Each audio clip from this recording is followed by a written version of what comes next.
Yon mga masters, bali 8 videos, araw-araw tuwing umaga na po tayo mag-a-upload.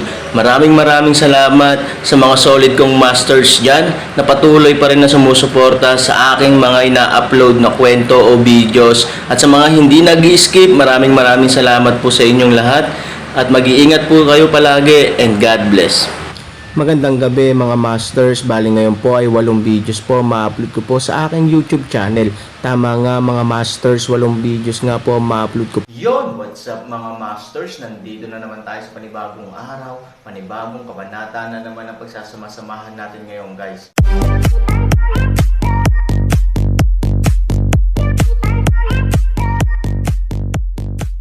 Bali mga masters, kung bago ka pa lang po sa aking YouTube channel, please click the subscribe button, lalong-lalo na po yung notification bell guys, para maging connected pa rin tayo sa isa't isa at maging updated kayo sa mga susunod ko pang video. Bali mga masters, bago natin umpisahan ng kwento ay mag-shoutout po muna tayo para sa mga solid nating tagapakinig. Shoutout kay Raimundo Dayundon. Shoutout kay Romy Altereos. Yun na nga mga masters, no? Bali hindi na ito patagalin. In 3, 2, 1, let's go!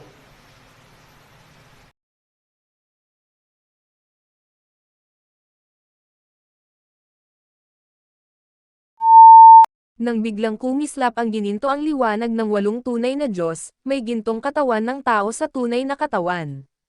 Ang gininto ang katawan ng tao ay parang isang Buddha, naka-cross-legged, at tulad ng mga ninuno ng Taoism, nakapikit at nagmumuni-muni. Gayunpaman, kung ito ay ang Diyos na si Buddha o ang Taoist na pari, ito ay makapangyarihan din sa ilalim ng gininto ang liwanag. Sa sandaling kurutin ng daliri, dahan-daang naglalabas ng 3 kulay ng liwanag ang 5 elementong bato sa tuktok ng kanyang ulo. Pagkatapos, malumanay itong bumagsak mula sa tuktok ng ulo ni Aaron at direktang lumilipad papunta sa gintong daliri. Pagkatapos noon, nawala ang 5 elementong bato ng Diyos kasama ang gintong katawan sa 8 katawan ng tao. Sa tunog ng umaagos na liwanag, ang 8 kaharian ay naglalabas ng gininto ang liwanag, at pagkatapos ay ang gininto ang liwanag ng bawat kaharian ay konektado sa isa't isa upang bumuo ng isang natatanging gintong liwanag na hanay ng mga kaharian. Ang dugo ng demonyo ay kumukulo. Mayroon tayong common enemy. Boom! Ang 8 gintong katawan ay biglang kumislap ng 2 dagandong. Isang boses na kasing dakila ng Diyos, isang boses na kasing baba ng mahika. Oo, matanda, ang bata ay. Sa mundo ng 8 mga aksaya, nang makita ang eksenang ito, ang aklat ng 8 mga aksaya, anuman ang imahe nito, ay direktang tumalon, nagsaya at sumigaw, at ang kanyang mukha ay puno ng emosyon. Medyo natawa din ang matandang Wallis sa pagkakataong ito. Oo, alam kong hindi duwag ang Aaron. Hindi niya ako binaygo. Ang matandang Wallis ay tumanggo na may kasiyahan at mahinang sinabi. Haha, dare he not. Dala niya ang buhay nina Ivory at Hanayan. Mas lumalaban siya sa mga inaasahan mo, ako at siya.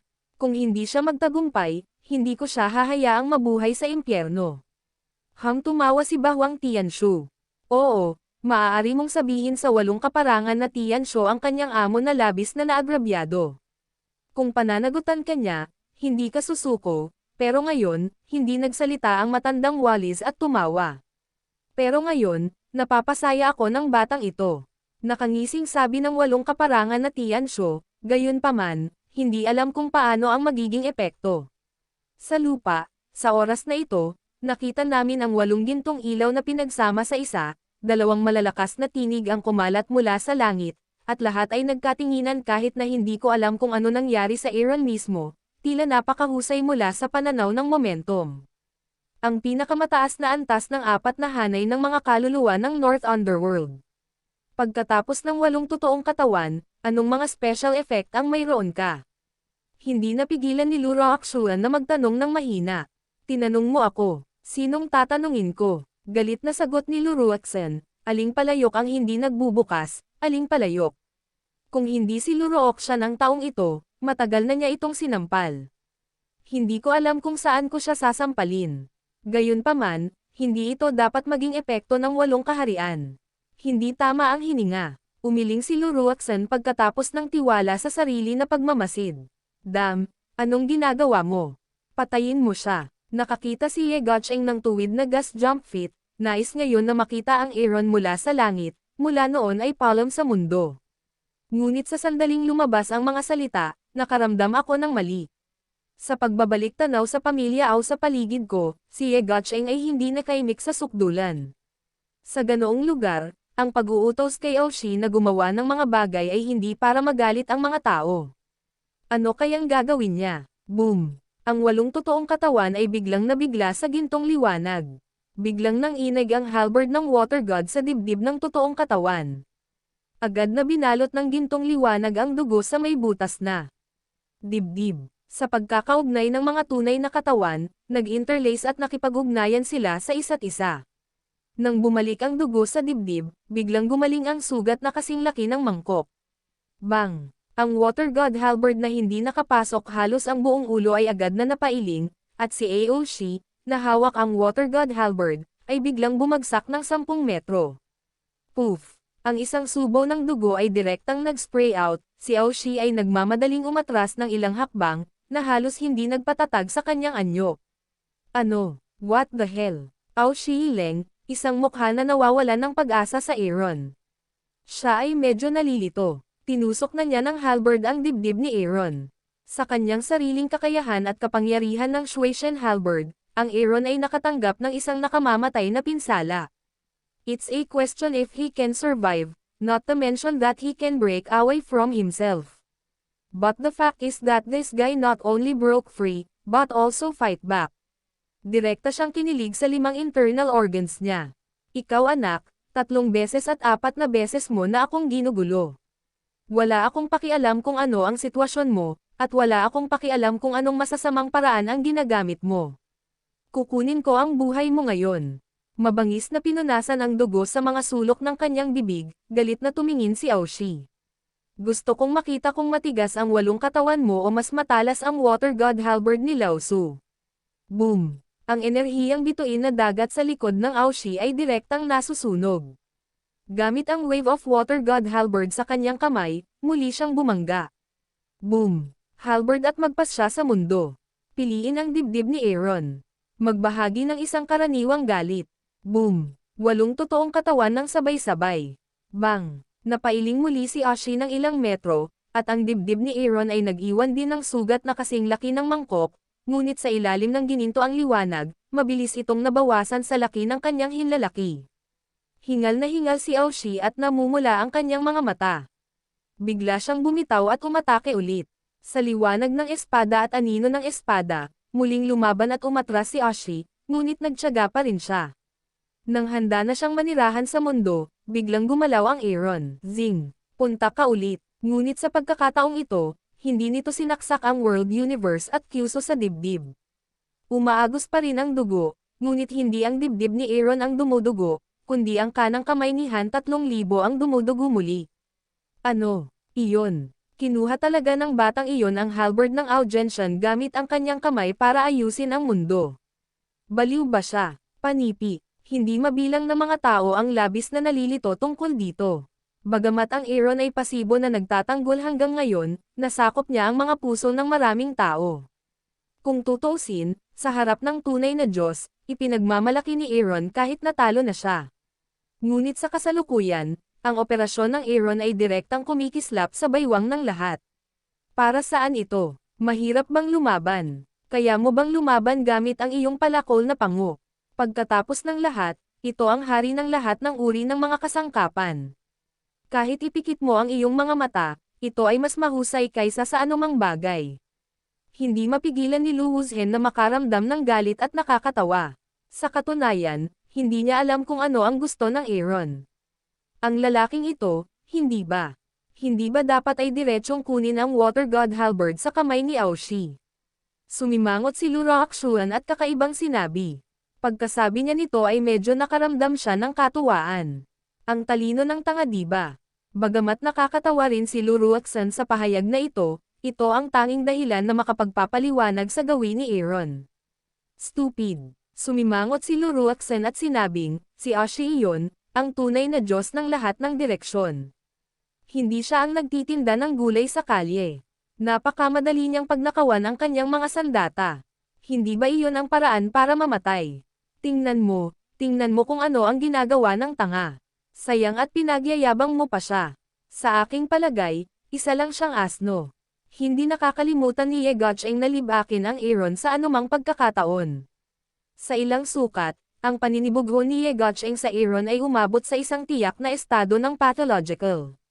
Mabaho bata, baliw ka ba o tanga? How dare you take my weapon empty-handed? Sa gitna ng kalangitan, si Aoshi ay isa ding leng, ngunit may kahit malamig na boses ng inisyan. O sa tingin mo ba ay kayang labanan ako ng water energy, at sa tingin mo ay may kakayahan kang hilahin ang aking pulso? Sinasabi ko sa iyo, hindi gaanong kalakihan ang pagitan natin. Ang mga salita ni Aoshi, kahit na tila mayabang, ay talagang ang tunay na pangunahing katotohanan. Si Aoshi Gui ang tunay na Diyos. Malaki ang katawan ng tunay na Diyos. Alin ang maihahalin tulad sa hindi Diyos? Kahit na magka-level ang magkabilang panig ng enerhiya, ang pisikal na agwat ay ang ugat ng kawalang ingat ni Aaron. Tama ka, baka hindi na kasing laki ng dati ang pagitan natin. Isang malamig na ngiti ang ibinigay ni Aaron. Ginawa niya iyon dahil pakiramdam niya ay punong-puno ng hindi maisip na malakas na puwersa ang kanyang katawan, na hindi pa niya nararanasan noon, kahit na sa ilang lawak, ito ay mas malakas kaysa sa malakas na puwersa na biglang pinakawalan mula sa puso ng Dragon Clan. Siyempre, napakalakas ng nasusunog na dugo ng Magic Dragon na mahirap isipin. Ngunit hindi alam ni Aaron na ang kapangyarihan ng dugo ng Magic Dragon ay hindi hihigit sa kapangyarihan ni Bahwang Tianshu. Ang isa lang ay nakareserba at inilabas sa iba pang mga channel, habang ang isa ay ginamit ng Aaron na may buong chi. Sa ilang lawak, sa sariling pangunawa ni Aaron, ang kumukulong dugo ng Magic Dragon ay natural na tila ilang beses na mas malakas kaysa sa kapangyarihan mula sa puso ng dragon. Ang dugo ng demonyo ay kumukulo. Han 3,000 biglang mabangis, hawakan ang kamay ng tubig Diyos Halberd biglang kalamnan masikip pagbagsak, itim na kalamnan pagsabog. Pagbigyan mo ako, sa isang dagandong, hinawakan niya ang Water God Halberd sa kanyang kamay at biglang lumingon. Ano? Biglang naramdaman ni Aoshi ang isang malaking torque na nagmumula sa kanyang kamay na may hawak na halberd, na matatawag na kakaibang puwersa. Kahit na hawak niya ang halberd sa oras, wala pa rin siyang kontrol. You boy, asan ang lakas? Nagulat si Aoshi at tumingin kay Aaron. Gaya ng sinabi ko, baka hindi naman gaanong kalakihan ang pagitan natin. Evil A smile, Aaron ginawa hayaan ang lahat ng anit manhid ilipat. Hinawakan ni Aaron ang dulo ng halberd sa kanyang kamay at bigla itong itinaas gamit ang isang kamay. Boom! Biglang nakaramdam ng kakaibang puwersa si Jiwei Aoshi para diretsyong iangat ang sarili. Tapos ihagis mo. Boom! Nakaramdam ng kakaibang puwersa si Aoshi at ibinagsak ang sarili. Pilit niyang pinipigilan ito, ngunit habang pilit niyang sinusubukan, lalo siyang nahihiya. Hinawakan ni Aaron ang halberd at ibinato ito pataas at pababa. Ang kawawang Aoshi na may buntot ng halberd ay parang unggoy na nahuli ang buntot. Sa paghagis ni Aaron, pataas-baba ang buong katawan niya. Fuck, dry. Sa lupa, lahat ay natigilan at natigilan isa-isa. Sa sobrang gulat nila ay hindi na sila makapagsalita. Maaari lamang nilang gamitin ang mga pambansang sumpa upang ipahayag ang kanilang mga puso sa oras na ito. Naka-blindfold ba si Lao Su? O, sinong nag-hallucinate sa akin? Napabuntong hininga ang isa. Ang batang ito, sa gitna ng kalangitan, ganap ding idinilat ni Lu Wuzhen ang kanyang mga mata, na may hitsura ng mga multo. Paano siya magiging mahinahon at mahinahon bilang isang tunay na Diyos? Matagal siyang mamulong at nauutol. Ito rin okay. Yun na nga mga masters, no? Bali panibagong kabanata na naman yung natapos natin ngayong gabi. Muli, maraming salamat po.